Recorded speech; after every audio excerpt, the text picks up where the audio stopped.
السلام علیکم۔ ایران کے مذہبی رہنما آیت اللہ روح اللہ موسوی خمینی سن 1989 کو فوت ہوئے۔ وہ گزشتہ 80 سالوں میں ایران کے پہلے رہنما تھے جنہوں نے اس دنیا کو قدرتی موت کے ساتھ الوداع کہا تھا۔ اس سے پہلے ایرانی حکومت کے سربراہوں کو یا تو جلا وطنی کی اذیتوں کا سامنا کرنا پڑا تھا یا ان کا قتل ہوا تھا۔ جب خمینی کی موت ہوئی تو حکومت ایران نے انہیں اسلام کے پیغمبر حضرت محمد صلی اللہ علیہ وآلہ وسلم اور ان کے بعد آنے والے اماموں کے بعد سب سے زیادہ دینی شخص قرار دیا تھا۔ امام خمینی 24 ستمبر سن 1902 کو ایران کے شہر خمین میں پیدا ہوئے۔ خمینی کم لوگوں سے ملنا جلنا پسند کرتے تھے۔ انہوں نے 6 سال کی عمر سے قرآن پڑھنا شروع کیا۔ بعد میں انہوں نے قم شہر میں سکونت اختیار کرنے کا ارادہ کیا۔ خمینی نے آیت اللہ بننے کے بعد ایران کے شاہ اور امریکہ کے ساتھ ان کے تعلقات پر تنقید شروع کر دی، جس کی وجہ سے شاہ نے انہیں ملک بدر کر دیا۔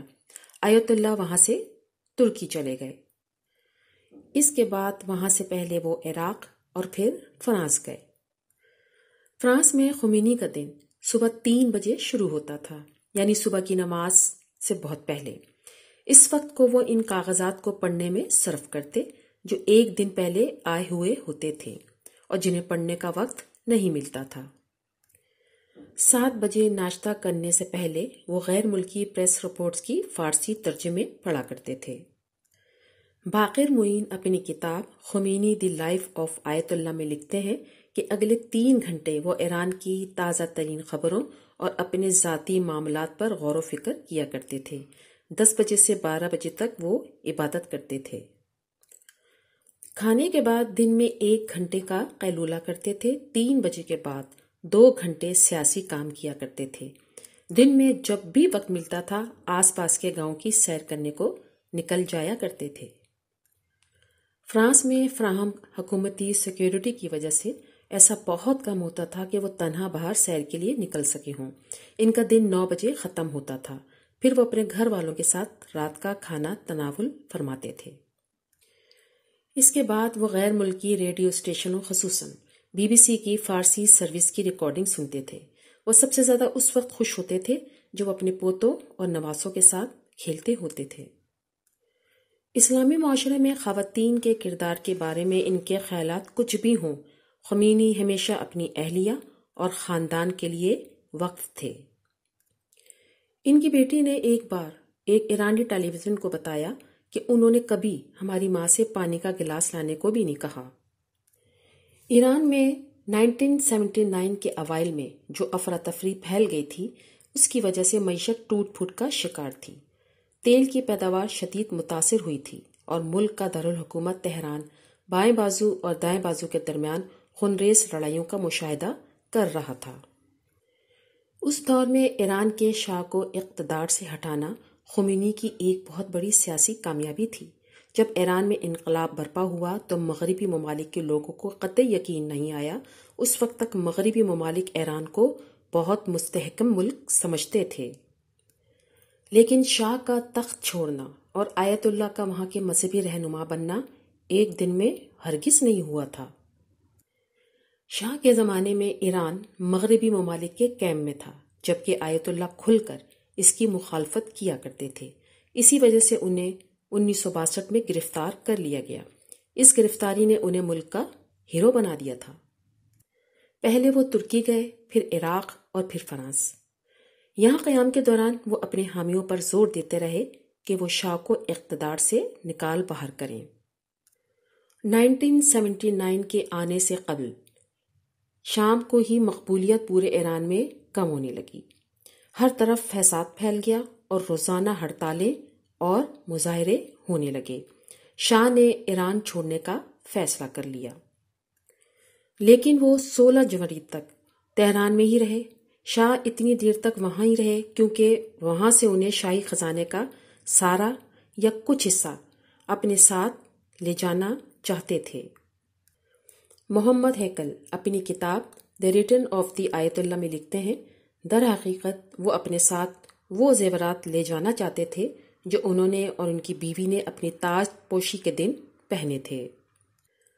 انہوں نے رائل گارڈز کی ٹولی کو کئی بار اس حکم کے ساتھ بینک بھیجا کہ وہ زبردستی شاہی تجوری کو کھلوانے کی کوشش کرے، لیکن وہ ہر بار خالی ہاتھ واپس آئے۔ شاہی تجوری کو حفاظتی اقدامات کے تحت زمین سے 20 میٹر نیچے بنایا گیا تھا۔ بینک کے اہلکار جو تجوری کھولنا جانتے تھے غائب ہو گئے تھے۔ آخر شاہ کی جانب سے شاہی خزانے کو محفوظ کرنے کے لیے جو احتیاطی تدابیر اختیار کی گئی تھیں وہ ان کے خلاف گئیں اور انہیں ایران سے اپنے جواہرات کے بغیر جانا پڑا۔ ان جواہرات کو اس وقت 500 ارب ڈالر میں بیمہ کرایا گیا تھا۔ یہ خزانہ آج بھی ایران کے بینک میں محفوظ ہے۔ شاہ نے ایران سے اپنی روانگی کو اس طرح پیش کیا کہ وہ مصر کے سرکاری دورے پر جا رہے ہیں۔ دراصل وہ پہلے اردن جانا چاہتے تھے، لیکن اردن کے بادشاہ نے شائستگی سے ان کی درخواست مسترد کر دی۔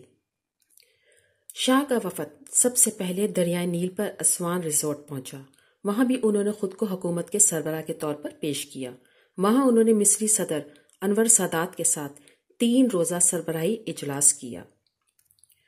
وہاں انہوں نے سابق امریکی صدر سے بھی ملاقات کی۔ مصر میں 5 دن گزارنے کے بعد شاہ 22 جنوری کو مراکش کے دارالحکومت کے لیے روانہ ہو گئے۔ ان کا منصوبہ یہ تھا کہ وہ 5 دن وہاں گزاریں گے اور پھر امریکہ چلے جائیں گے، لیکن وہاں انہیں اپنے داماد اور امریکہ میں ایران کے سفیر کا پیغام ملا کہ امریکہ نے اپنا ارادہ بدل لیا ہے اور اب وہ ان کی میزبانی کے حق میں ہرگز نہیں ہے۔ 3 ہفتے بعد مراکش کے شاہ نے اپنا ADC کو ایران کے شاہ کے پاس یہ بتانے کے لیے بھیجا کہ وہ انہیں اپنے ملک میں سیاسی پناہ دینے کے مخلصانہ خواہش رکھتے ہیں، لیکن اب صورتحال بدل چکی ہے اور وہ چاہ کر بھی انہیں اپنے پاس نہیں رکھ سکتے۔ زندگی کے آخری دور میں مصر نے انہیں اپنے ہاں آنے کی اجازت دے دی تھی۔ جب شاہ 27 جولائی سن 1980 کو کینسر کے باعث فوت ہو گئے تو انہیں سرکاری اعزاز کے ساتھ وہیں سپرد خاک کر دیا گیا۔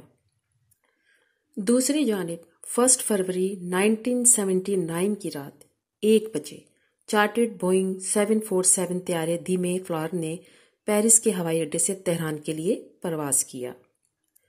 اس پر ایران کے شاہ کے خلاف انقلاب کے ہیرو آیت اللہ روح اللہ خمینی سوار تھے۔ 16 سال جلا وطنی کی زندگی گزارنے والے خمینی اپنے وطن واپس آ رہے تھے۔ طیارے میں سوار مسافروں کی کل تعداد 168 تھی۔ اس پرواز میں کوئی خاتون یا بچہ اس خوف سے شامل نہیں کیا گیا تھا کہ ہوائی جہاز پر حملہ ہو سکتا تھا۔ یہ خدشہ بالکل بے بنیاد بھی نہیں تھا۔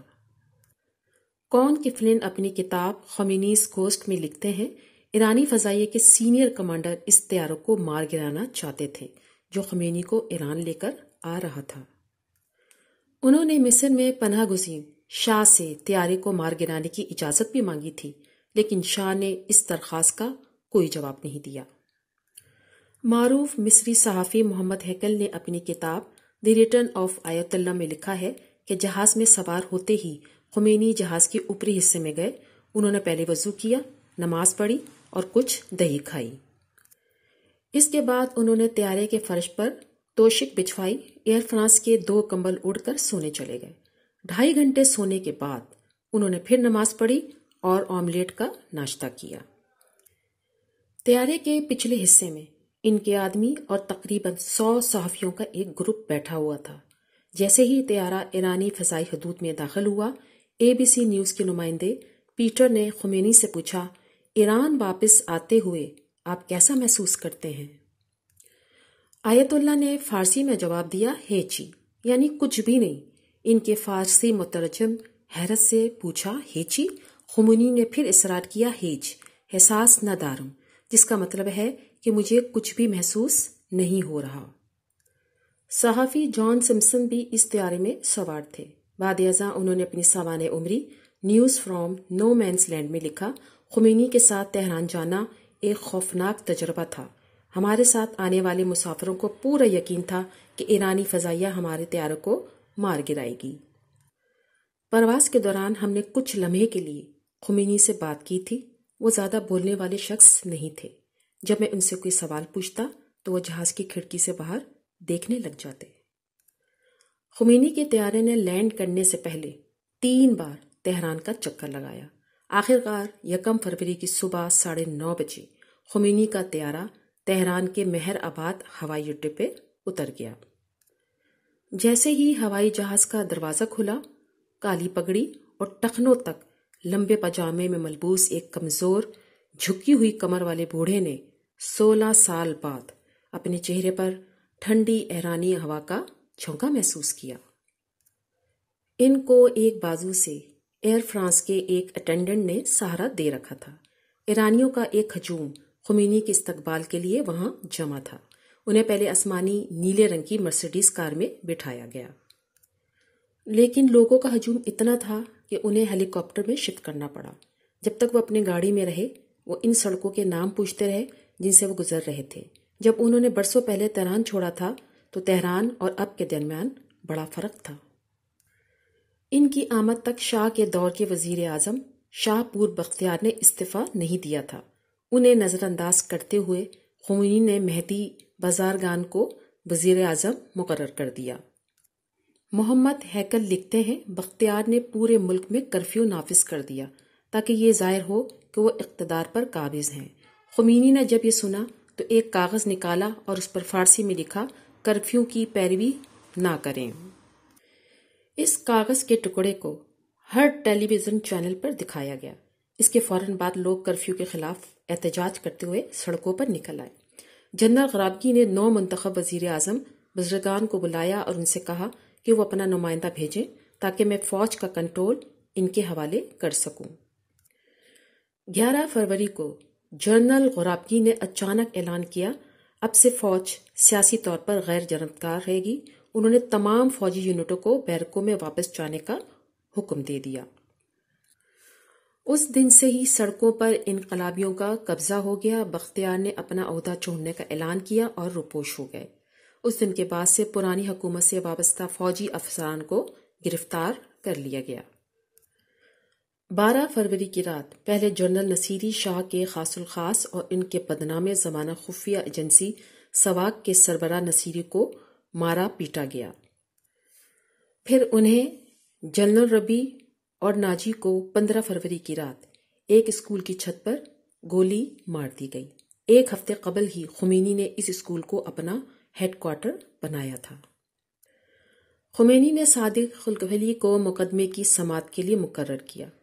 اس نے خلقویلی کو ہدایت کی کہ ان لوگوں کی باتوں کو سنیں اور اس کے بعد ان سب کو جہنم واصل کر دیں۔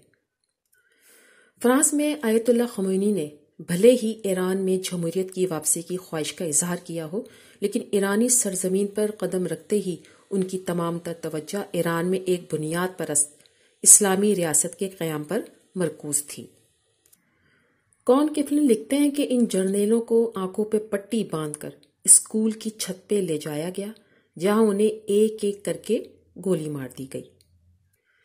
جب خمینی کو ان کی موت کی خبر ملی تو وہ لاشوں کو دیکھنے کے لیے خود تنگ سیڑھیوں سے چڑھ کر چھت پر گئے اور 1 منٹ تک وہیں پر رہے۔ اس کے بعد ان لاشوں کی فلم بنا کر ایرانی ٹیلی ویژن پہ دکھایا گیا۔ اس سے یہ پیغام دینا تھا کہ آیت اللہ خمینی کی اسلامی انصاف کی روایت اب ایران کی سرزمین پر اپنی جڑیں جمانے جا رہی ہے۔ اس واقعے کے چند دن بعد تہران یونیورسٹی کے ایک طالب علم نے تبصرہ کرتے ہوئے کہا، میں سمجھتا تھا کہ خمینی ایران میں جمہوریت لا رہے تھے، لیکن اب مجھے لگتا ہے کہ ہم نے ایک عامر کی جگہ دوسرے عامر کو لا کھڑا کیا ہے۔ 1989 میں خمینی نے ملعون مصنف سلمان رشدی اور اس کی کتاب کی اشاعت سے وابستہ افراد کے خلاف موت کا فتویٰ جاری کیا۔ انہوں نے دنیا بھر کے مسلمانوں سے اپیل کی کہ وہ رشدی کو دیکھتے ہی قتل کر دیں۔ اعلان کیا گیا کہ جو شخص رشدی کو قتل کرے گا اسے $26 لاکھ کا انعام دیا جائے گا۔ اس فتوے کی وجہ سے رشدی کو اپنی باقی زندگی سخت سیکیورٹی میں گزارنی پڑی۔ 3 جون 1989 کو خمینی کی جب موت ہوئی تو تہران ریڈیو کے پریزنٹر نے روتے ہوئے اس کا اعلان کیا۔ ملک بھر میں ہنگامی حالات کا اعلان کر دیا گیا اور ٹیلی فون لائنیں کاٹ دی گئیں، تمام ہوائی اڈے بند کر دیے گئے اور ایران کی سرحدیں سیل کر دی گئیں۔ اس وقت ایران کے صدر رفسنجانی کو لگا کہ خمینی کے اس دنیا سے چلے جانے سے ایران میں استحکام آ جائے گا۔ خمینی کے جنازے میں لاکھوں ایرانیوں نے شرکت کی۔ ان کی میت کو ایئر کنڈیشن باکس میں رکھا گیا تھا تاکہ لوگ ان کے آخری دیدار کر سکیں۔